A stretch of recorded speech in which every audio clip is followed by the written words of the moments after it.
Brazil's motivation for deepening diplomatic ties with Namibia is promised on cooperation in military and security industry. Recently, the two countries, of course, sought to even deepen those ties even further based on their mutual concern for security of the maritime industry. I'm now joined on diplomatic communique that focuses on our foreign missions by Ambassador to Brazil, Ambassador Mbapeua Muvangua. A very good evening to you, and thank you very much for making time out to join us this evening. Thank you. Thank you for having me. If we look at the relations between Brazil and Namibia, let's take a step back and quickly look at when exactly were these diplomatic relations established, and historically, how do the ties look like between the two countries? Thank you so much. Brazil is one of those countries that supported Namibia during the liberation struggle through the non-aligned movement, materially and politically. So it started before our independence. And as you know, Namibia got independence in 1990, and Brazil got independence some 200 years ago. And now, immediately after our independence in 1990, we established diplomatic relations, and it has been flourishing ever since. Well, since the 1990s, the two countries have maintained defense cooperation, which seems to have been sort of the central the part of our cooperation between the two countries. Can we reflect a little bit on that cooperation and the bilateral areas of growth within the space of defense and security? Yes, you are right. As you may also recall, after independence, we only got the reintegration of Walvis Bay in Namibia in 1994. Then with the reintegration of Walvis Bay, Namibia decided to create the Navy. That is a branch of our defense force. As you know, the defense force is having three branches: the Navy, the Air Force, and the Army. Now, the Navy was established with the support of Brazil. Majority of our Navy personnel, officers, cadets, were trained by Brazil, and even including the commanders that are commanding the Navy today. And after this training, of course, Brazil continue to support the Navy by exchanging trainers that come to Walvis Bay to train our people, and also we have students that go to Brazil almost every year. And also Brazil supported the Navy by donating a ship. So this relationship has been ongoing for the last 33 years, and since the last maybe 30 years, since 1994, or 29 years. Talking about this, of course, there are concerns that we're seeing generally sharing with the South Atlantic Ocean as well in terms of security for our maritime industries. The training that we're receiving from Brazil, quite an important aspect of cooperation, but we've seen that you're continuously looking at ways to also deepen that cooperation. Can you reflect on the issue around the safety and the concerns of security on the maritime for the South Atlantic Ocean and that cooperation with other countries, of course, also being involved in that? Of course, crime doesn't know borders. Therefore, we have to continue cooperating, exchanging information, exchanging technology.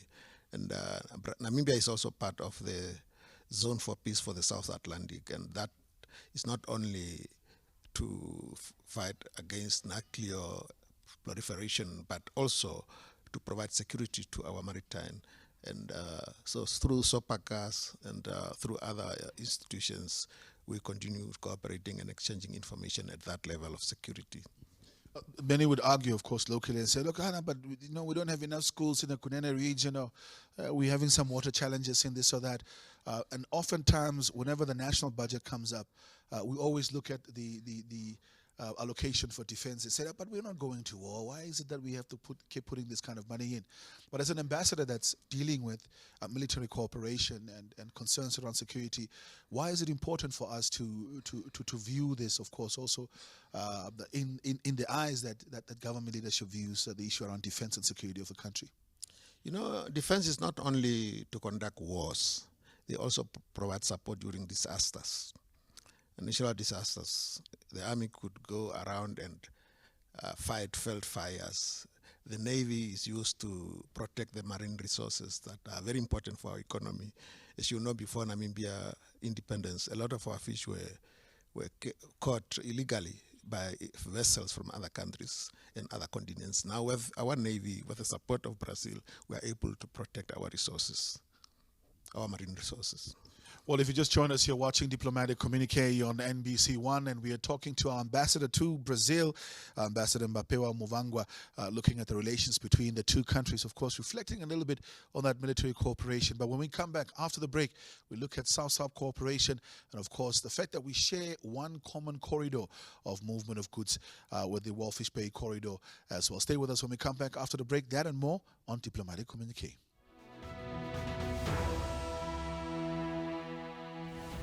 Welcome back to Diplomatic Communique, our discussion program that focuses on our foreign service. And tonight we're joined by Ambassador to Brazil, Mbapeua Muvangua.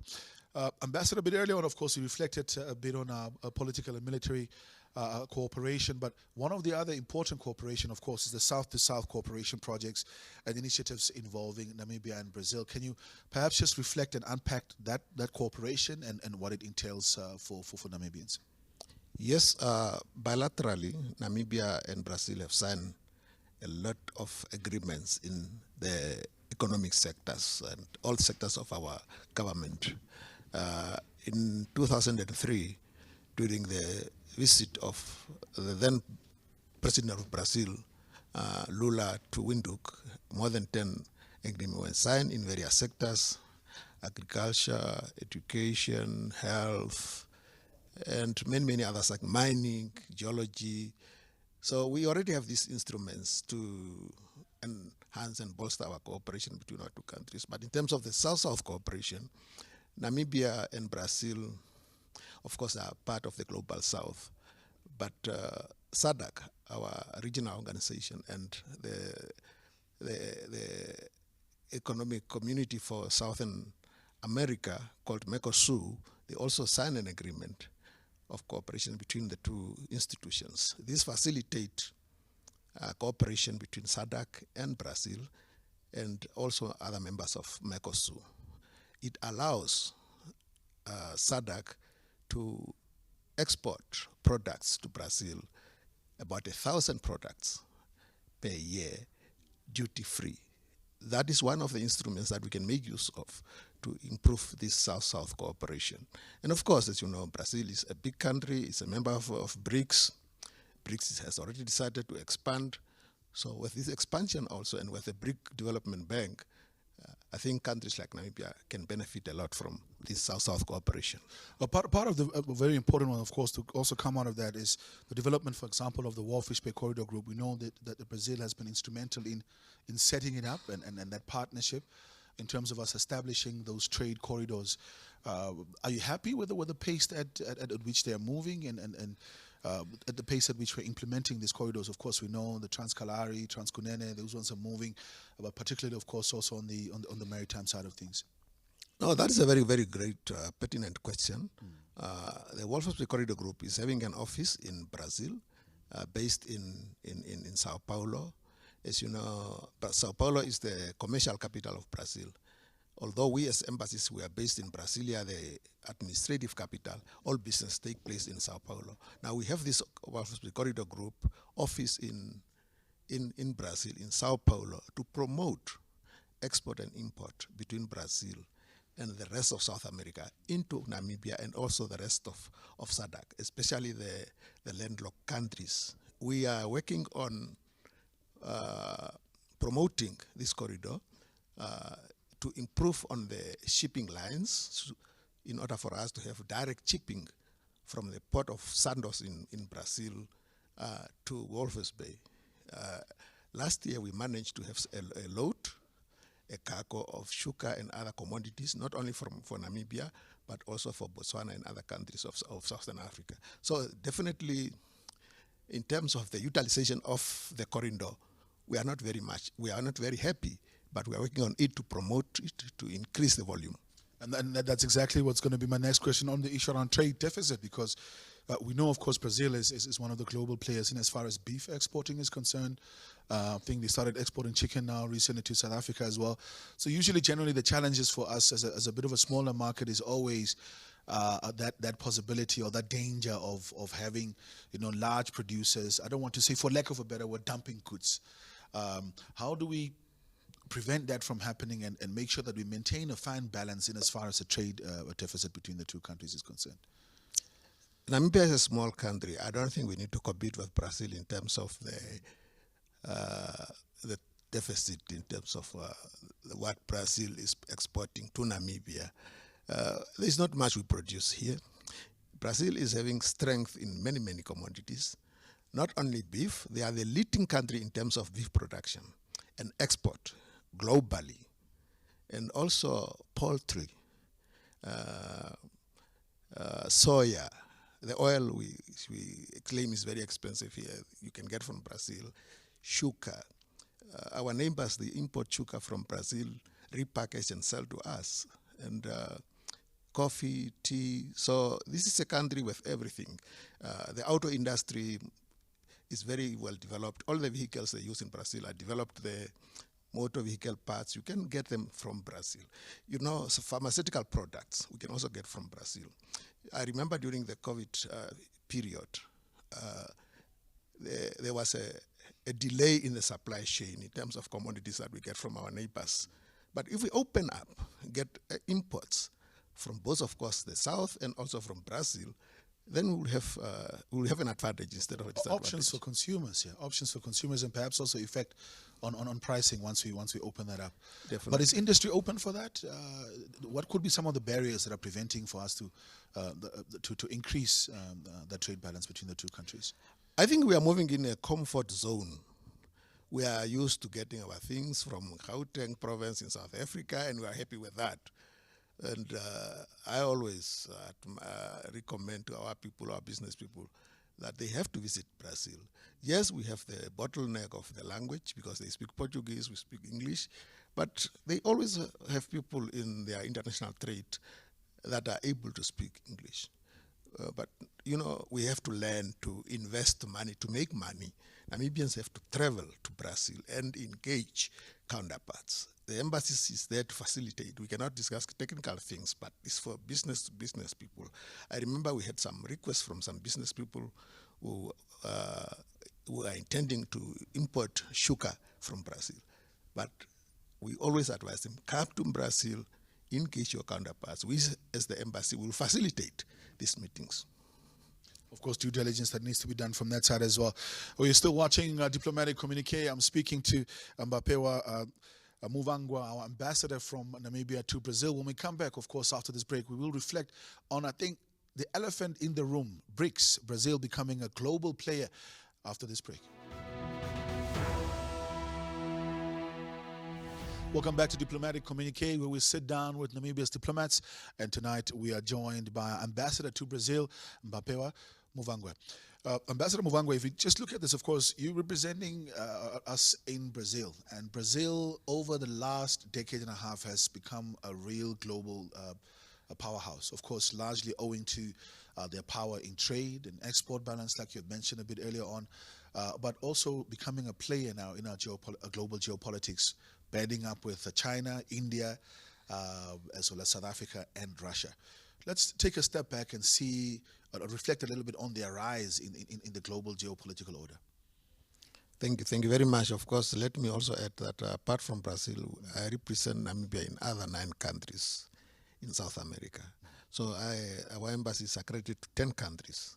Yes, of course, Brazil is a global player, is a member of BRICS, and as our president alluded to during the BRICS summit, we don't want BRICS to become another club of the founders, like the Security Council, where you have only 5 members having the veto power and all this. So if if the BRICS arrangement is opening up to accommodate more countries of the global south, we will appreciate that as a country, because you have seen what the big powers are doing.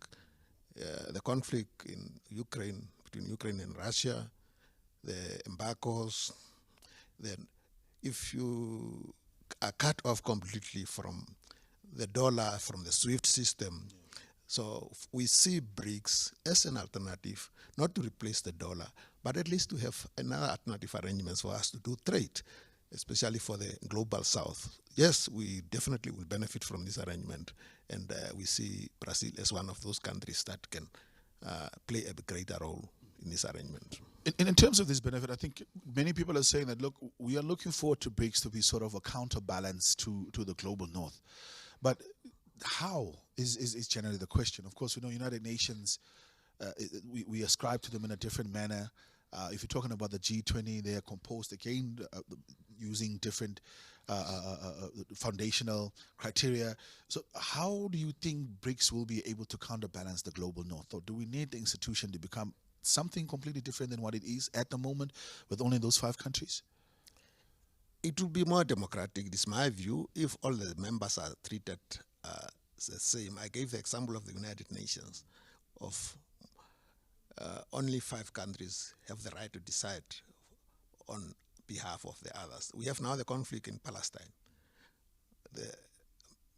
Most members of the Security Council were in favor of a resolution to stop this carnage and allow humanitarian aid to enter through, but only one big power opposed it, and it could not go through. So BRICS is a different arrangement where members will be treated equally, and therefore we see it not necessarily to compete against the dollar, but to have an option also for us to trade in the global south without necessarily going through the US dollar. At the opening of the 9th session on this head of diplomatic missions conference, President Kingo particularly pointed out and said that, look, we need a change in the global financial infrastructure. When he talks about that, of course, we know he's referring to the SWIFT system. We know he's referring to the dollar, the IMF, and the World Bank. Brief reflection on this. When you're sitting at that level, at the mission level, how do you take this information and implement it in that bilateral conversations? For now, I think we need to allow the technical people of BRICS to, I know they have given mandate to the ministers responsible for finance and trade to work out the modalities of this expansion, the modalities on the issue of the currencies that could be used. And to me, it's too early to make conclusions, but we are optimistic that it will be a good arrangement in terms of having an option to do trade, especially among ourselves in the global south, not being dictated by those who have power over the IMF, over the World Bank, and so forth. In terms of some of these reforms as well, of course, the SWIFT system, quite a big one there as well. Many saying that it's going to be very difficult to counter that. You mentioned we don't want to replace the US dollar, but we want to have an option for that as well.